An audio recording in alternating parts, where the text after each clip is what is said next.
ಅಣ್ಣನವರೇ, ಕೇರಳಂನಲ್ಲಿ ಇದೇ ಮೊದಲ ಬಾರಿಗೆ ಬಿಜೆಪಿ 3 ಕ್ಷೇತ್ರಗಳನ್ನು ಗೆದ್ದಿದೆ. ಕೇರಳದಲ್ಲಿ ಇದೇ ಮೊದಲ ಬಾರಿಗೆ ಬಿಜೆಪಿ 3 ಕ್ಷೇತ್ರಗಳು.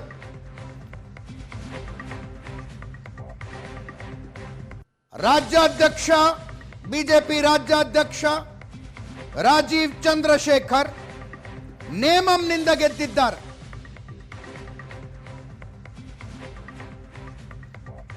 ಮೂರು ಸಾವಿರಕ್ಕೂ ಹೆಚ್ಚು ಮತಗಳ ಅಂತರದಲ್ಲಿ ಕೇರಳದ ಛತನ್ನೂರು ಕ್ಷೇತ್ರದಲ್ಲಿ ಬಿಜೆಪಿಯ ಗೋಪಕುಮಾರ್ 4400 ಮತಗಳ ಅಂತರದಿಂದ ಗೆದ್ರು. ಕಜಕೊಟ್ಟಂ ಕ್ಷೇತ್ರದಿಂದ ಮುರಳೀಧರನ್ 265 ಮತಗಳ ಅಂತರದ ಗೆಲುವು.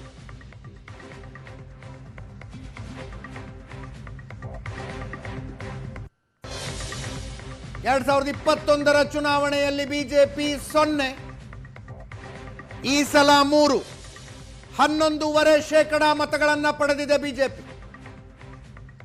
ಜಮೀರ್ ಅಹಮದ್ ಖಾನ್ ಅವರು ನಮ್ಮ ಜೊತೆ ಫೋನ್ ಸಂಪರ್ಕದಲ್ಲಿದ್ದಾರೆ. ಜಮೀರ್ ಅಹಮದ್ ಅವರು ನಮಸ್ಕಾರ. ನಮಸ್ತೆ ಸರ್. ಬಹಳ ಅದ್ಭುತವಾದ ಗೆಲುವು ಕೇರಳದಲ್ಲಿ, ಅಭಿನಂದನೆಗಳು ತಮಗೆ. Thank you so much. ನಮಗೂ 95 ಅಂತ ನಿರೀಕ್ಷೆ ಇತ್ತು, 103 ಬಂದಿದೆ. ಎಸ್, ನಾನು ಟೋಟಲ್ 8 ಡಿಸ್ಟಿಕ್ ಅಲ್ಲಿ 35 ಕ್ಷೇತ್ರ ಟಾಸ್ಕ್ ಕೊಟ್ಟಿದ್ರು. ನಿಮ್ಮ ಟಾಸ್ಕಿನ ಕ್ಷೇತ್ರಗಳಲ್ಲಿ ಎಷ್ಟು ಗೆದ್ಕೊಂಡ್ರಿ? 27 ಗೆದ್ದಿದೀವಿ. 35ರಲ್ಲಿ 27, ವಂಡರ್ಫುಲ್ ಸ್ಟ್ರೈಕ್ ರೇಟ್.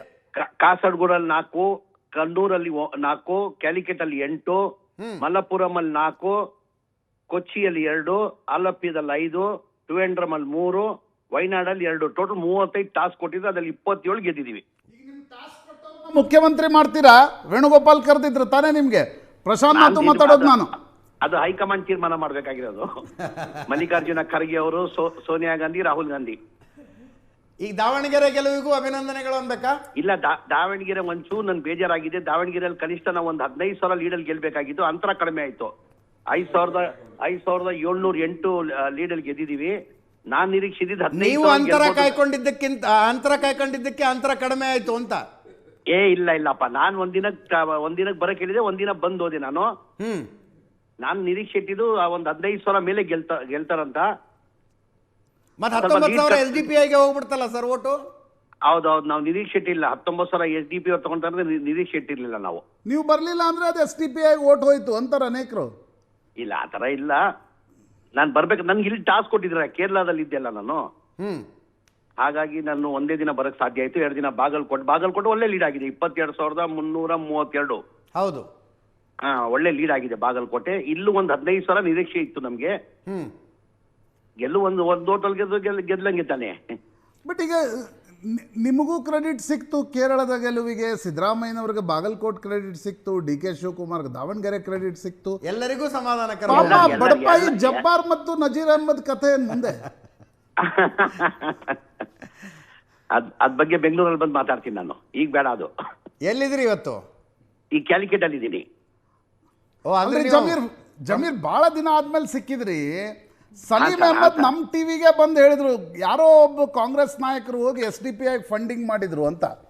ಯಾರಂತ ಕೇಳಿಲ್ಲ, ಎಲೆಕ್ಷನ್ ಮುಗಿದಿಲ್ಲ, ಕೇಳಿ ಅವ್ರನ್ನ. ಈಗ ಸಲೀಂ ಅಹಮದ್ ನಮ್ಗೆ ಹೆಸರು ಹೇಳ್ತಾ ಇಲ್ಲ, ನಮಗನ್ನಿಸ್ತು ನಿಮ್ ಬಗ್ಗೆನೇ ಹೇಳ್ತಿದ್ದಾರೆ ಅವರು ಅಂತ. ಇಲ್ಲ, ನಾನೇನಿಗೆ ಮಾಡ್ಲಿ ಆತರ? ಈಗ ನಾನು ಗೆಲ್ಬೇಕಂತ ಪ್ರಯತ್ನ ಮಾಡೋನು ನಾನು. ಇಲ್ಲ ಆತರ. ಈಗೇನ್ ಜಬ್ಬಾರ್ ಮತ್ತು ನಜೀರ್ ಅಹಮದ್ ಕೈ ಹಿಡಿತೀರಾ, ಅಥವಾ ಅವ್ರ ಮೇಲೆ ಕ್ರಮ ಆಯ್ತು, ಮುಗಿದೋಯ್ತು ಅವ್ರದ್ದು ಪೊಲಿಟಿಕಲ್ ಕರಿಯರ್? ಫೋನ್ ಕಟ್ ಆಗಿದೆ. ಜಮೀರ್ ಅಹಮದ್ ಖಾನ್ ಅವರು ಹೇಳ್ತಾ ಇದ್ರು, ದಾವಣಗೆರೆಯಲ್ಲಿ 15,000 ಮತಗಳ ಅಂತರದ ಗೆಲುವನ್ನು ನಿರೀಕ್ಷೆ ಮಾಡಿದ್ವಿ, ಲೀಡ್ ಕಡಿಮೆ ಆಯಿತು ಅಂತ. 5,700 ಮತಗಳ ಲೀಡಿಗೆ ಬಂದಿದ್ದಾರೆ. ಜಮೀರ್ ಅಹಮದ್ ಖಾನ್ ಕೇರಳದಲ್ಲೇ ಇದ್ದಾರೆ, ಅಲ್ಲಿಂದಾನೇ ಫೋನ್ ಸಂಪರ್ಕದಲ್ಲಿ ಮಾತಾಡ್ತಾ ಇದ್ರು. ಎಸ್, ಮಣಿವಣ್ಣನವರು ಇದ್ದಾರೆ ನಮ್ಮ ಜೊತೆಗೆ. ಮಣಿವಣ್ಣನವರೇ,